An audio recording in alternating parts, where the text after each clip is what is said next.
So recently I went on a walk around the park with my friend. That was pretty nice. Haven't seen him in a while. And also, I guess we went for a walk around this lake. It's a man-made lake, but it's still pretty nice. And then we went ahead and went to the comic book store. And then we went and got some lunch after that too. And I just joined him. I didn't eat lunch. And then I got back together with another friend. I had ended my friendship with him a while back, but we're friends again now. So that's good, you know. Yeah. I guess I wish I hadn't ended the friendship with him in the first place, but I think everybody makes mistakes, so that happens sometimes. We went and got Wok Box. It's like a Chinese chain restaurant. Do you know Wok Box? Yeah. But so I had a dentist appointment. Also, so basically, I had a infected tooth, and the dentist gave me 3 options. He said we could just remove the tooth, or we could do a root canal and remove the root of the tooth. I think that's what a root canal is, isn't it? Or we could put like a bridge over the tooth, something like that. I chose to go for the root canal. It was an expensive route, so I had the root canal done. Expensive, but I think it's the best route to go. I had the root canal done, and I had a temporary crown installed, and now I'm gonna have the real crown installed over my tooth pretty soon. So yeah. Before that, because I had this problem with this tooth for a while now, and before the dentist gave me some options. He said I could also have a filling on the tooth. Yeah, so this is a different dentist. This was before, but for the same tooth. And he said you can go ahead and have a filling in the tooth, and because you have a big cavity going on, but that might not actually fix the problem. So you might have to end up getting a root canal anyways. And so I ended up getting that filling, and sure enough, it didn't fix the problem. So my tooth was still sore when I would eat sugary foods. Yeah, so anyways, I'm glad that things are looking up as far as my tooth goes. So video production gear. Yeah, I had a problem with trying to record movies on QuickTime. Okay, I have my camera, the Sony CV1, plugged into my computer with a USB multi-cable. Of course, one end being USB, the other end being multi. I had the microphone, the Blue Yeti Blackout Edition, plugged into my computer. Okay, I was trying to record a movie on QuickTime. My camera was supplying the audio. The camera supplying the video, rather, and my microphone supplying the audio. I followed a tutorial on YouTube about how to get this to work, what settings to put on the camera and stuff like that. So I downloaded some Sony software called Image Edge, as I was instructed, and changed some settings on my camera. It wasn't working. The QuickTime screen would be blank. And basically, I watched another YouTube video where the guy had a different way to record the video. He said that one could purchase a 3.5mm TRS cable, both ends of the cable being 3.5mm TRS. That is like the end of the cable that you'd put into a standard headphone jack on a laptop or something like that. Yeah. So you can plug right into the cable into the camera you're using, to the audio port, and the other end into your Blue Yeti microphone's headphone jack. So, and then you change a couple settings on the camera for audio, and then your camera would be getting audio from the external mic, the Blue Yeti.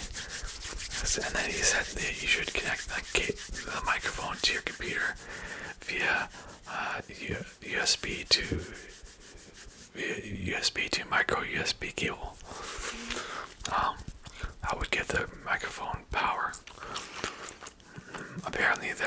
drivers on your computer that work to power the microphone. So you can't plug the Blue Yeti into an adapter that is plugged into an outlet on the wall. It won't work. So basically that would mean that your computer is only being used to power your microphone, and the audio and video would be combined and recorded on the memory card of your camera. So I would record directly onto your camera's memory card, not onto the computer. Okay, so I purchased the 3.5mm TRS cable at a nearby electronics store. It cost me about $10. That fixed the problem. So it reminded me that sometimes I don't consider all the possibilities. How much time we have left? Okay, yeah. I don't consider all the possibilities when I'm thinking about how to solve a problem. So I would have thought that if I am plugging my microphone into my computer, I would be recording on my computer using recording software such as QuickTime. But this isn't the case. When you have your gear set up this way, you're recording onto the memory card of your camera, not the computer. I thought about plugging my microphone into my camera before, but I thought that you had to use the camera to power the microphone, not the computer to power the microphone. So I was thinking about trying to plug my microphone into my smartphone to use as the power source and the audio source for the video, but I knew that I tried that with my phone once and it didn't work. So I purchased an adapter that went from USB to USB-C. I had used that so I could connect the cable that came with my microphone USB to mini USB to the adapter, and the adapter to my phone. Again, it didn't work for some reason, so I had to return that adapter. So I knew that I would have to purchase it again if I wanted to try this method. I didn't want to do that. Again, the cable that came with my microphone is a micro USB to USB, or regular USB, whatever you call it, cable. So the Sony CV1, my camera does not accept a USB or micro USB, so I would have needed to get an adapter for that. So I realize now that using QuickTime is just an unnecessary step. I should try to remember that sometimes there are solutions to problems that I haven't even thought about. So instead of looking into how to run my camera on QuickTime, I could have been thinking maybe it is possible to connect my microphone to my computer and my camera, and just use the computer's power source, our computer as the power source, while storing the video and audio as one file onto my camera's memory card. Might need to get another light, by the way, because of the shadow.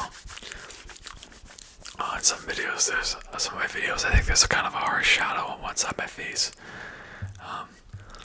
because I'm just using one ring light.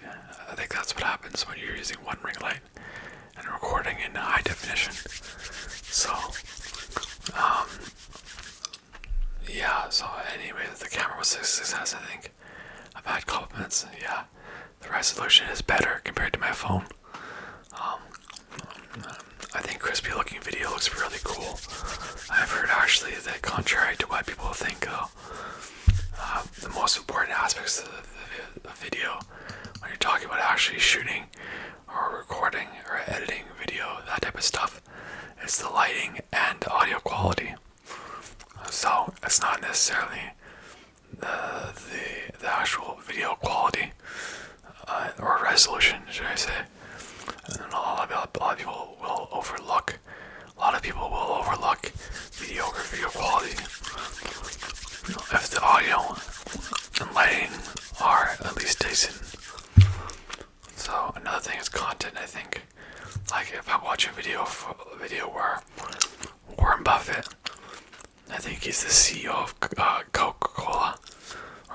was, maybe. Anyways, big, very wealthy billionaire businessman. Yeah, wife listened to a video, watch a video of him like dropping bombs, saying super interesting stuff. And the video is older, so there's a low quality resolution. Maybe because the cameras, these now the cameras that we have today. I'm going to overlook it because what he's saying is so interesting. Yeah, but I'm not saying I'm like Warren Buffett in any way. I'm just saying. So I'm just thinking that $6,000 video camera usually wouldn't be worth it unless you really know what you're doing. And yeah, so I heard one girl. Wait, what is that? Okay, is that the battery going? It just switched off. So, okay, some weird icon just came on the camera. But anyways, I'll keep going. I heard one girl, a beauty guru on YouTube, say that when doing tutorials on makeup and such, she knew girls who would drop a shitload of money on gear before they even made one video, and then they make a couple of videos, and then decide to call it quits. That is not for them. So it's a waste of money, really. I think if you're getting into this, it's best to choose between two options. Okay, so start with your smartphone. Knowing that audio quality and lighting are important. If you don't have good natural light in your place, maybe you're in a basement like me, buy a ring light and a decent entry level mic, like one like this Blue Yeti microphone. A ring light can be like $50 on Amazon, and it can be used as a tripod for your phone. A mic like I'm using would be like $200 Canadian, and I probably overpaid a bit, so you can get it cheaper. Okay. After that, you can make a bunch of videos and determine if you are really into this or not, really into making videos or not. And then if you like it, you can buy gear based on the problems that you run into. Example, like you are shooting the video with your phone and it's mediocre, and you want some high definition 4K video instead. You can upgrade the camera, or upgrade to a decent digital camera and do it piece by piece. That is one way you can be sure that you're not going to buy a bunch of gear that's super expensive that you don't even need. Because like for me, I thought about buying a Sennheiser mic like Zach Choi. Zach Choi is a big ASMR YouTuber. In case you didn't know, he cooks food and eats it on video without talking in their ASMR videos. So I could have bought the same mic as he uses, but it's hell expensive, and I wasn't sure if I needed it yet. So I bought this one, and it's doing fine for the moment. If I need to upgrade in the future, I will. So points cards. Yeah. I don't know if this is gonna be a bummer topic to talk about in an ASMR video, but I'm pretty sure those points cards are giving out our information. Like, what points cards am I talking about? I'm talking about when you go to a gas station, for instance. You go to a chain gas station, they'll give you a points card, and those point cards can be used to make purchases, and then you get points, and then you can redeem your points for something in the future. So I don't know. I went there and I went to a gas station and used the points card, and I was buying like some peanut butter cups and a bag of chips. And what I noticed is that later, soon after that, I got some advertisements for peanut butter cups, the exact same ones that I just bought on my computer when I was on the internet. So I don't know. I think those points cards, they're giving away our information. But that could be just me. I could be wrong about that. Maybe it could be a coincidence. But anyway, so yeah, thanks for watching. I'll end the video here.